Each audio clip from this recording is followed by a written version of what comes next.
Se o Mentalista tivesse sido lançado hoje pela Netflix, o Patrick Jane e a Teresa Lisbon já teriam se beijado no episódio 3. E lá pra segunda temporada eles já iam estar tretando sobre relacionamentos dentro do departamento de polícia.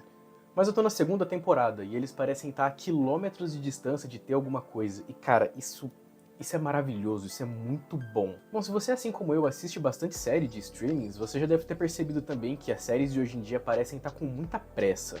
Cada final de bloco de episódio tem que ter alguma coisa absurda, cada final de episódio tem que ter um puta gancho pra você continuar ali assistindo. Dificilmente a gente vê uma história que simplesmente termina, que deixa a gente digerindo o que acabou de acontecer.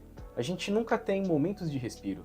E pô, quando que a gente trocou o prazer do desenvolvimento de personagem pela ânsia e pela ansiedade de uma maratona? É isso que eu fiquei me perguntando esses dias, e é por isso que no vídeo de hoje a gente vai entender como o streaming mudou o nosso cérebro e a forma como a gente consome as coisas hoje em dia. Antes de entender essa pressa de hoje, vamos dar uma olhadinha pra trás? Eu fui pesquisar mais a fundo e, bom, esse ritmo mais cadenciado, onde as coisas demoram um pouco mais pra acontecer, ele tem um nome, ele é chamado de slow burn, que em tradução livre seria algo como queima lenta. E essa é a analogia perfeita, porque é como você colocar uma lenha na fogueira e deixar ela ali queimando devagarinho e sentindo o calor, entendeu? E é como se hoje em dia as séries meio que fossem um balde de gasolina jogado na fogueira e depois de 5 minutos o fogaréu apaga.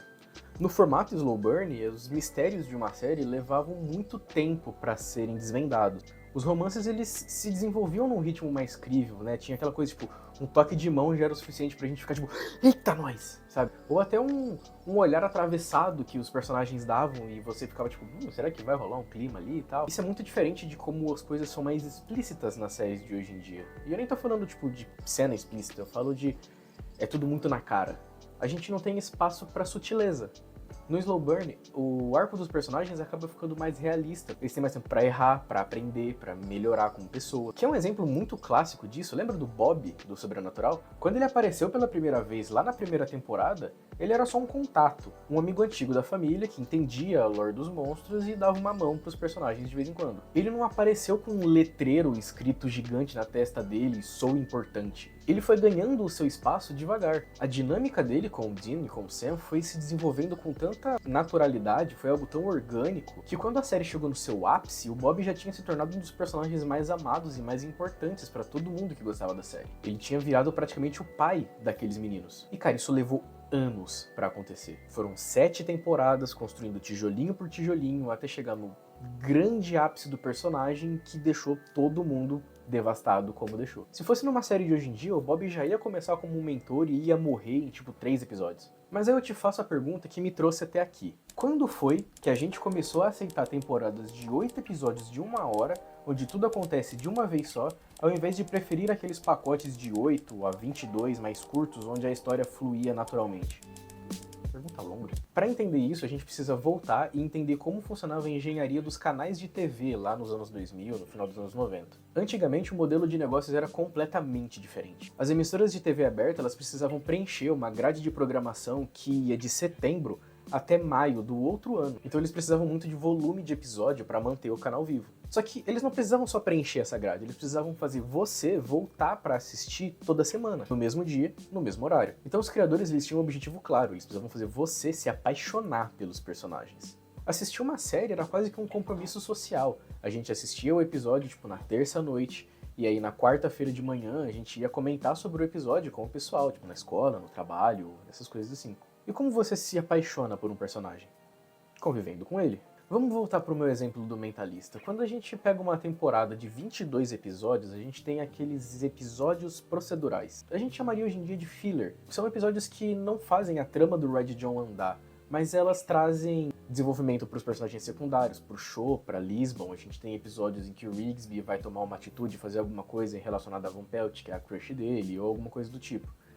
Não tem um grande andar da trama principal, mas eles são importantes. É aquele tipo de episódio onde eles vão resolver, sei lá, um assassinato num cassino ou alguma coisa do tipo. Pra mentalidade de hoje, talvez isso seria visto como uma encheção de linguiça, mas na real, é nesses episódios mais despretensiosos em que a mágica acontece. É ali que todo mundo brilha. Vamos ir pra outra série. Um desenvolvimento de personagem como o do Capitão Holt de Brooklyn Nine-Nine, que começa como um robô sem emoções e vai amolecendo sutilmente ao longo dos anos, só é perfeito porque teve tempo de tela para isso. Agora vamos lá, vamos cortar para o cenário atual. Por que os streamings mudaram isso? Para começar, é uma questão de retenção, é uma questão de concorrência direta. Hoje em dia a série, ela não tá concorrendo com o canal vizinho, ela tá concorrendo com o TikTok, com o Instagram, com o Reels, com o WhatsApp, ela tá concorrendo com o seu celular, ela tá concorrendo pela sua atenção. Os produtores, eles sabem que a maioria das pessoas assiste a série com o celular na mão. Então eles sabem que se ele perder a sua atenção por 5 minutos, talvez você não volte. Então para combater isso, os roteiros de hoje em dia são praticamente uma metralhadora de plot twist.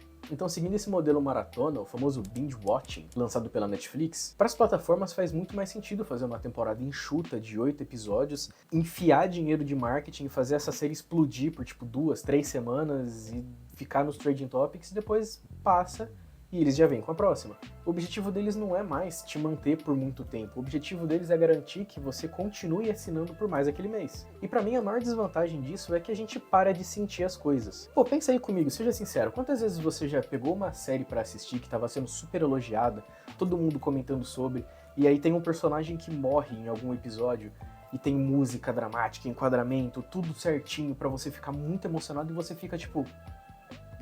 Não tô emocionado, não me pegou. Por que isso acontece? Eu senti muito isso assistindo Stranger Things nas últimas temporadas, onde eles introduziam um personagem, tentavam fazer ele ser o mais legal, o mais carismático possível, e aí ele morre repentinamente, por algum motivo qualquer, e aí você fica tipo... E aí tem uma galera que tava tipo super emocionada com a morte do personagem, e eu tava tipo, pô... É um cara legal. Pô, foi assim com o namorado da Joyce na segunda temporada. Foi assim pra mim até com o Ed. Eu gostava dele, mas, sabe? Fazer você gostar de um cara por 5 episódios pra matar ele no final da temporada, tipo, não me pega. Infelizmente não me pega. Vira um sacrifício barato, não dá tempo de criar cicatrizes do que aconteceu. Os casais se juntam, os casais brigam, terminam, voltam, tudo na mesma temporada, sem tempo da gente sentir qualquer coisa, sabe? E aquela tipo, puta, terminaram? Tá, voltaram ali 2 episódios depois, tanto faz. Parece que eles têm um checklist de roteiro, sabe? Coisas, pô, a gente tem que colocar isso, a gente tem que colocar aquilo, tem que colocar aquilo. Só que não tem tempo suficiente e tudo fica muito enxuto, muito corrido. Não tem sentimento real, os personagens secundários deixam de ser pessoas e eles vivem como parte do cenário, quase. Mas calma, vamos ser justos também. Não significa que todas as séries atuais são ruins. Muito pelo contrário, tem muita série feita nesse formato de hoje em dia que funciona perfeitamente. Na verdade, existem histórias que foram feitas para funcionar perfeitamente nesse ritmo mais curto e cinematográfico. Hoje em dia, muitas séries parecem mais um filme gigante de 8 horas picotado em 8 do que necessariamente uma série. E isso funciona muito bem para suspenses e coisas do tipo. Pô, você pega Chernobyl, por exemplo, genial. Uma obra-prima que não precisa de 1 segundo a mais do que teve. Ruptura, por exemplo, que usa esse ritmo tenso direto para deixar a gente claustrofóbico junto com os personagens. Até mesmo produções mais dinâmicas, você pega Lupin da Netflix, onde o foco são os planos mirabolantes e a ação. Então essas séries elas se beneficiam com essa agilidade. O problema não é o formato curto existir, o problema é ele ter virado uma única regra de mercado. Só que a indústria ela tá começando a perceber esse movimento e é interessante. Sabe quais são os grandes sucessos de audiência nos streamings atualmente? Séries antigas. Pô, você pega o sucesso que foi agora, uns anos pra trás, de Suits, que é uma série antiga, Peaky Blinders, ou pô, Grey's Anatomy, que continua tendo fã e visualização pra caramba até hoje. Muita gente conhecendo The Office e Friends hoje em dia. Pô, eu mesmo tô assistindo Mentalista só agora. A gente ainda tem fome de histórias que vão com calma. Nós queremos aquela sensação de conforto de ligar a TV, passar um tempo com personagens que são quase como nossos amigos de longa data. No fim das contas, eu prefiro passar dias, semanas, meses, até anos acompanhando a evolução dos mesmos personagens, ao invés de conhecer um personagem na sexta-noite e já não lembrar mais dele no domingo. Mas e você? Você prefere esse ritmo de hoje em dia, com os episódios mais curtos, essa dinâmica maior? Ou você prefere o ritmo das séries antigas, que deixam a coisa fluir um pouco mais lentamente? Comenta aí embaixo, comentem também a sua série favorita.